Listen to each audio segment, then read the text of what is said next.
Welcome to a new episode of the Superpowered Fancast. This is Darren. This is episode 60, and I wanted to talk about a couple of subjects that have been interesting me, especially for the last couple of weeks. Frankly, one of them for the last couple of months now. Back in February, it was announced that there was going to be a new Superman movie. And like everyone else, I was kind of expecting it to be the return of Henry Cavill as Superman.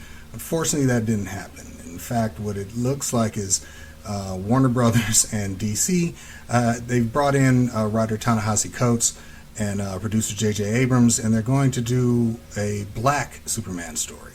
Now, as a black man, I don't have a particular problem with that, especially since they have characters like Calvin Ellis and Val Zod, but something struck me as strange about this, especially when I started hearing that Warner Brothers and DC were going to not only go with the black Superman, but they were going to do a black Clark Kent. Now, that's when the problem started. That's actually when I started thinking, like, why? Why on earth would you do this?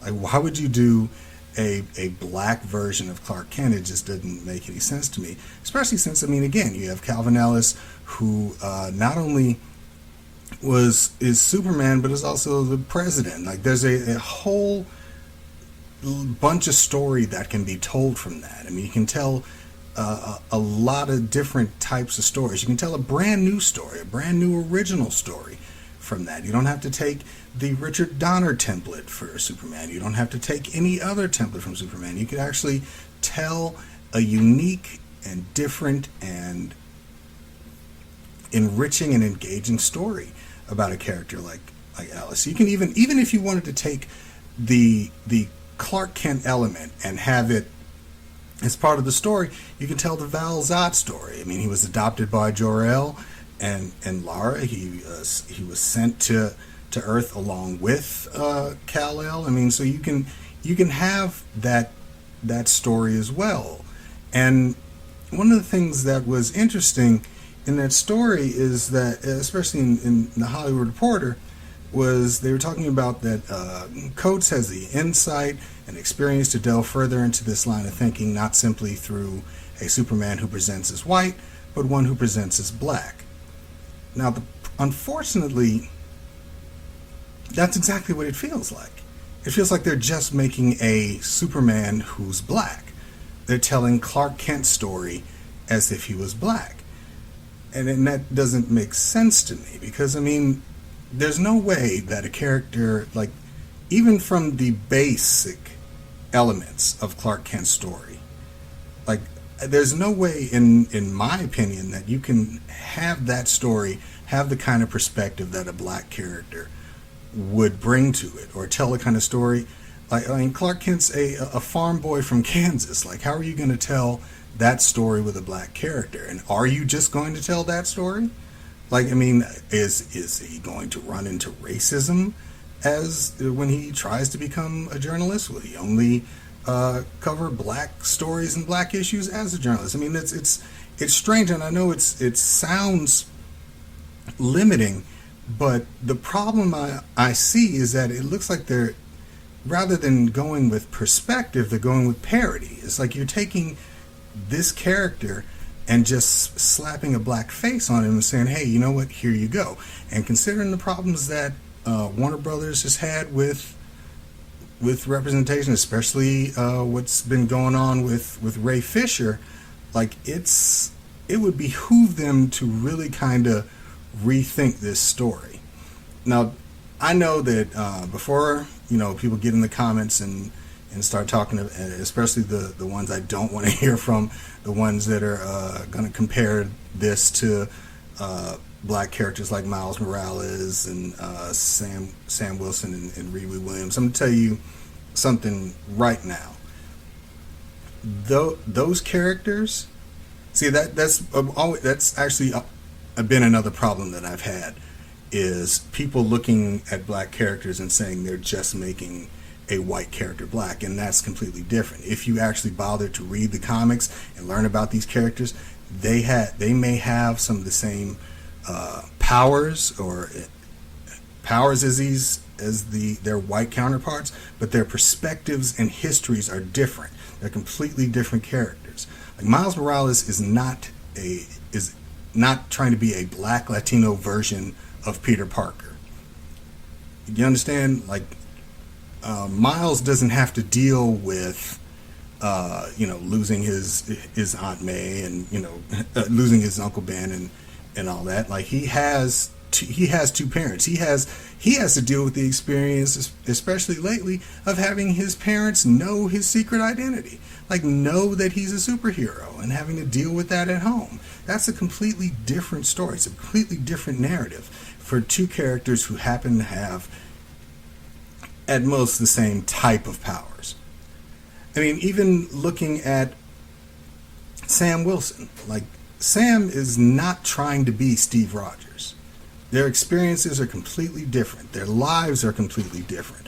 What makes them both Captain America is that their ideals align behind the symbol of Captain America. That's the reason why they work. That's the reason why Sam works as Captain America. That's the reason why Bucky worked as Captain America in the comics, is that the symbol was one thing. The character made it something interesting. It's like Steve brought his own perspective to being Captain America. Sam brought his own perspective to being Captain America. Bucky brought his own perspective to being Captain America. There's now going to be a Native American Captain America who's going to bring his own perspective to the character. See, the Captain America is a symbol. It's what the person brings to that symbol that makes it worth reading, that makes it interesting. And even going to Jon Stewart. Like, Jon Stewart has his own story completely divested from Hal Jordan's. They both are, in essence, they're both space cops, but they both have different perspectives and different lives and different ideals and different ideas about how to do the same job. And the same can be said for Riri Williams and Tim Fox. All of these characters have different perspectives. And those perspectives and experiences make them unique characters who happen to have the same powers or have created the same things, especially like Riri Williams creating her own armor, or Tim Fox taking on the mantle of Batman. All of them have taken those symbols and put their own perspectives on it. And I don't think you can do that by turning this character into a black man. You can't do that with Clark Kent. I mean, if anything, I would be watching the entire movie like wondering why. I mean, if there's going to be a black Clark Kent, does he meet a black Lois? Is Lois black? What color is Perry? In essence, you would end up taking away from the story because the viewer would be trying to figure out what has changed and what is different. It wouldn't be concentrating on the story. And again, you have characters in your roster that can actually be used to tell this story. DC, like, you have Calvin Ellis, you have Val Zod, you have these characters available to you. I don't understand why you're not using them. It boggles my mind. But at the same time, I mean, I trust in Ta-Nehisi Coates as a writer. I'm a huge fan of his writing. I love his run on Captain America. I love his run on Black Panther. My only thing is that it doesn't seem like Warner Brothers wants to assuage the concerns of fans. So it's like they're not putting anything out there saying, hey, you know what, this is not what we're doing. Like, we're not doing we're not just making Clark Kent black. Like, that would go a long way to kind of, I wouldn't necessarily even say saving the situation or saving the film, but it would go a long way to kind of assuaging the concerns of fans who think that you're just black-facing a white character. I mean, it doesn't work for me. Nothing about it works for me. I like the writer. I like him a lot. I think he's a great writer. I think that he could bring in a unique perspective to a unique character. I'm not a huge fan of J.J. Abrams in a lot of things, but I kind of like a lot of the things he's produced. This just feels like a misstep on a lot of levels, and I don't understand. But if you have a different perspective, let me know. Let me know in the comments. Let me know. Email me superpoweredfancast@gmail.com. Let me know on Twitter @superpoweredfan. What do you think of this? What do you think of a black Superman just being a black version of Clark Kent? Maybe you have a perspective that I never thought about, and frankly, I would love to hear it. Now, the next thing I want to talk about is I had a conversation with my brother, and he had just finished watching WandaVision, and he was talking about the Quicksilver retcon, and he was talking about the fact that he enjoyed that they brought in the Quicksilver from the Fox X-Men universe. And the thing is that we were in the midst of our conversation, we started talking about bringing the X-Men into the MCU, and that's when I started thinking that there's unfortunately a lot of problems with that. Now, the fans, myself included, Marvel's mutants are now in the hands of Marvel Studios, and I'm clamoring for an X-Men film. I want to see them join Captain America and Thor and Captain Marvel and others in the big screen universe. But the question I have to ask is, can they? See, what Fox did, and they had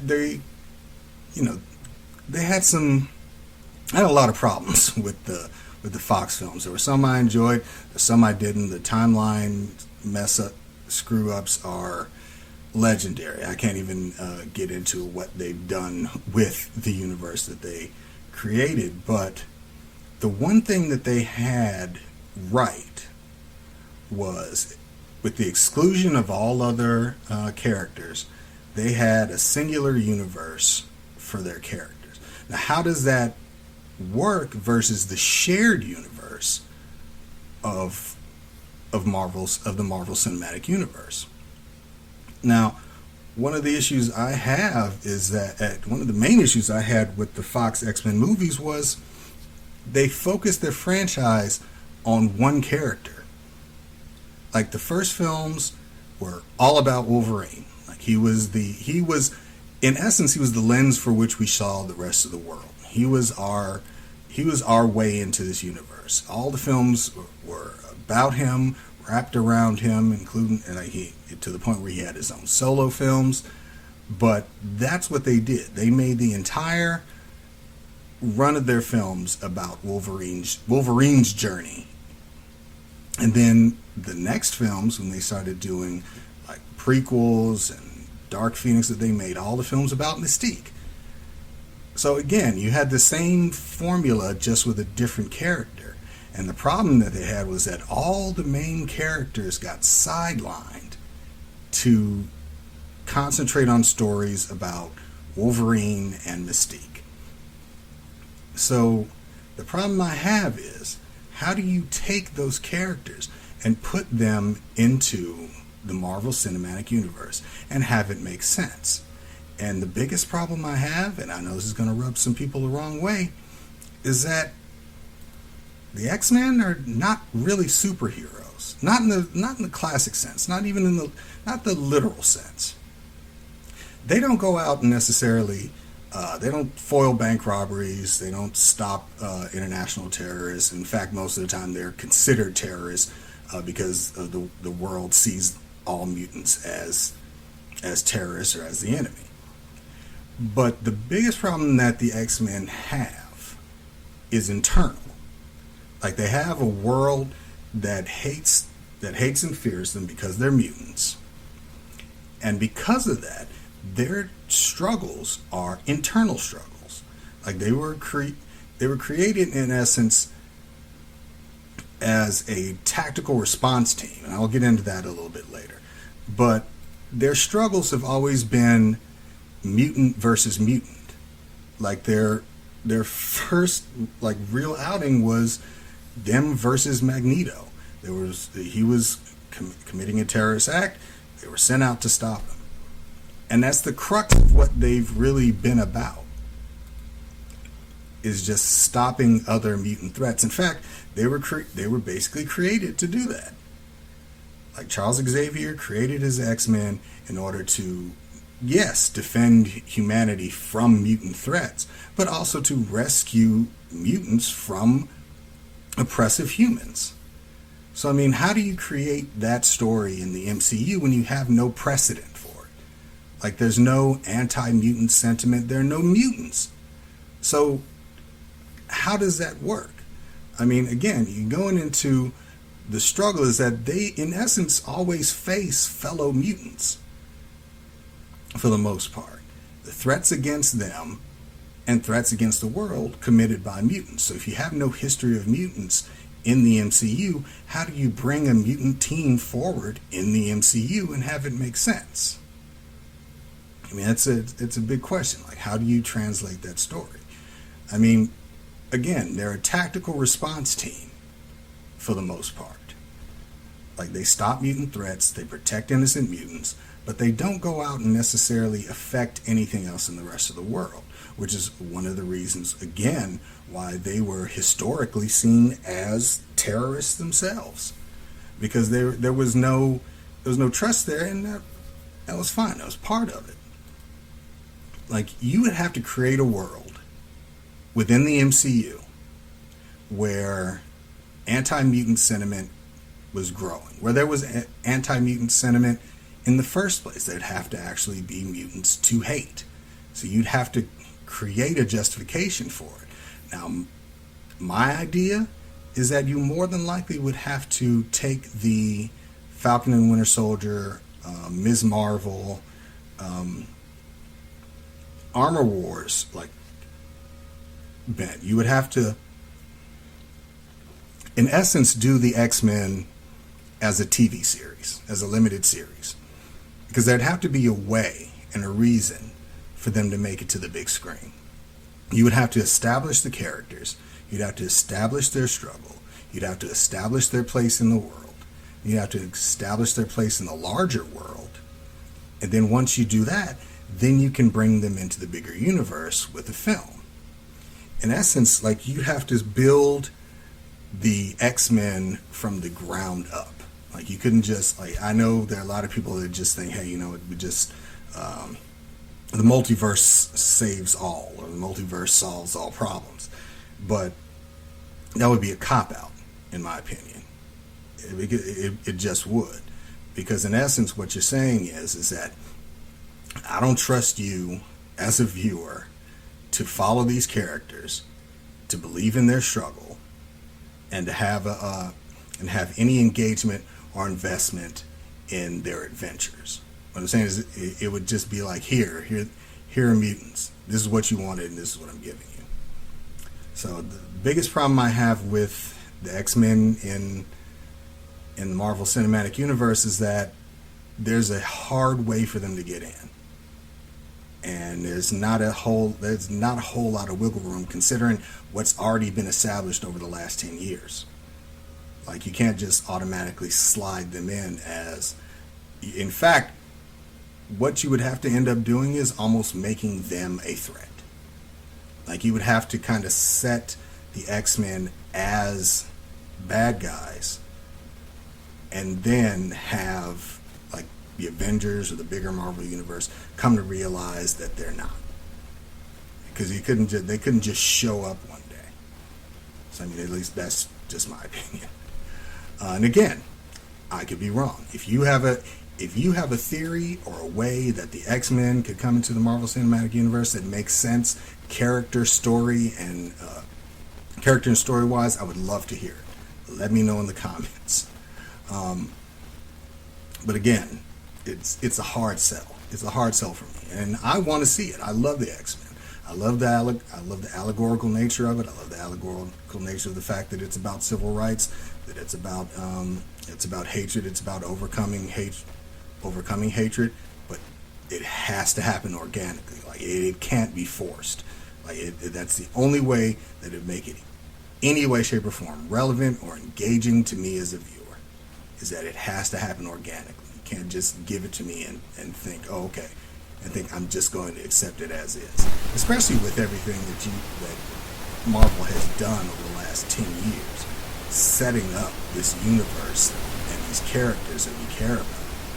Like you have to do something. You have to do something big. You have to do something meaningful for mutants. So next thing I want to talk about is like I read comics. I read at least 30 to 40 comics a week. And I have a huge list of comics that I pick. There are some that I love. There's some that I don't like. My barometer for comics, especially when I do comic reviews, is that because it's something new out in the world, it always starts at 100 because it's something that's new. Now, as I read it and I get into it or don't get into it, then that score either climbs or lowers based on how I feel. But normally it's a lot gets subtracted. But I'm just a huge lover of comics. So one of the things I want to talk about is this week just a few that I liked and one that I didn't particularly like. So it's a segment I'm calling Pick or Pass. So there are a lot of great comics that came out this week from different publishers: DC, Marvel, Boom Studios, Image Comics. I would definitely recommend you go to your local comic shop and pick some up. One of the first ones I want to mention is Silk #3 by Marine Gu and Takeshi Miyazawa, and I apologize if I got that name wrong. But this is a great adventure story. I love the duality of the character. I love the threats to the character. I love the fact that she's dealing with not only her own internal struggles, but also her external threats. I think it's very well written. It looks beautiful. I think it's a great story overall. The next one I want to talk about is Peter Parker, The Amazing Shutterbug. Now, Jason Aaron is doing this big Heroes Reborn story where he's removed the Avengers from the world and the Squadron Supreme are the heroes of Earth. And there's some great elements to it. I like the story overall. But with every big event story, and this one isn't. I don't know if it's necessarily as big as some of the other ones. I mean, they just kind of already completed the King in Black event series with Null. So I don't know if this is necessarily going to be that big. But of course, within the event series, you're going to have spin-off comics and one-shots. And this one is Peter Parker, The Amazing Shutterbug. It's written by Mark Bernardin and has art from Rafael de la Torre and Ron Lim. And I didn't like it. It's a hard pass for me. And the reason why, honestly, and I don't particularly like to spoil things, but they've set up the Squadron Supreme, and the Squadron Supreme in Marvel Comics is a parody of the Justice League. I mean, there's no way around it. There's no way to not see it. I mean, the speedster, the Superman character, the world's greatest detective, Batman type, the female Amazon, like it's the Justice League. But what they've set up, what Bernardin set up with Peter Parker is that he's Jimmy Olsen in essence. Like he doesn't get bitten by the spider. He works for the Daily Bugle, and he's running around taking pictures of Hyperion. So I mean, it's a Jimmy Olsen story. The problem I have is that it's kind of set up as a what if type story, but it doesn't go anywhere. It doesn't take any chances. Like there's a subplot where Hyperion's actions cause the death of someone close to Peter, but that never seems to change his perspective or outcome. I mean, all he does is kind of mumble under his breath, like, cursing at Hyperion, but he never does anything with it. In fact, it's almost like it really is a what-if story that takes no chances. Like nothing happens within this story whatsoever. And it's disappointing because even the thing that happens to Peter in the end, it just doesn't feel earned. In fact, it's almost a throwaway because I never get a sense that it actually means anything. To the point where I was reading the comments, I was like, why is this even here? Like, why does this matter in the sense of this bigger Heroes Reborn story where you have Blade trying to find out what happened to the Avengers? Like, why tell this story? It just seemed it felt like a waste to me. Not necessarily a waste in the fact that it didn't need to exist. It just felt like a waste in the fact that the story just never took a chance to do anything interesting. So the next one I have is Seven Secrets. It's by Boom Studios. It's Tom Taylor, Danielle Nicola, and again, I apologize if I got that name wrong. But this is a great story, and I would recommend starting from the beginning. It's about a secret order that protects the most dangerous secrets on the planet. And in this issue, and I'm not going to spoil it, but in this issue, one of those secrets has been opened and it causes destruction, and the order has to determine what they're going to do. And the opposing forces against them are coming after the rest of the secrets. It's a great adventure style story with some great kind of anime infused art. So it's really fun from start to finish. The characters are great. The adventure is really great. The action is cool. I'm a huge fan of this series. The last one I'm going to talk about is DC Festival of Heroes, the Asian Superhero Celebration. This one is a lot of writers and artists. It's a lot of different small stories featuring the Asian characters, like Asian American, Pacific Islander characters of DC Comics. So you've got stories from Riko Tamaki and Amy Chu. You got art from Marcus Toe and Sami Basri. There's some great stories throughout it. There was not one that I could necessarily say was my favorite because they were all really good. They all had great perspectives on the characters, great perspectives on the situations, great perspectives on representation. There's a great story within it about tolerance. There's some things in it that are definitely political, especially in the climate we live in. But it's a great read from start to finish, and it actually a lot of characters that I don't necessarily pick up on a weekly basis. Made me interested in reading their stories. Reading about them as characters, and that's something, frankly, I think comics should do, especially when you talk about comics that are representing marginalized characters and minorities. You kind of want that perspective. So that's it for me for this week on the Superpowered Fancast. I'll be having some more episodes like this where I talk about things. I'm setting up some more interviews coming up soon because I love doing those. But again, you can always let me know what you think in the comments. You can email me at superpoweredfancast@gmail.com. You can follow me on Twitter at superpoweredfan, and you can also get the audio version of this episode. It's going to be on iTunes, Google Play, anywhere you get your podcasts. Thank you again, and for Superpowered Fancast, this is Darren signing off.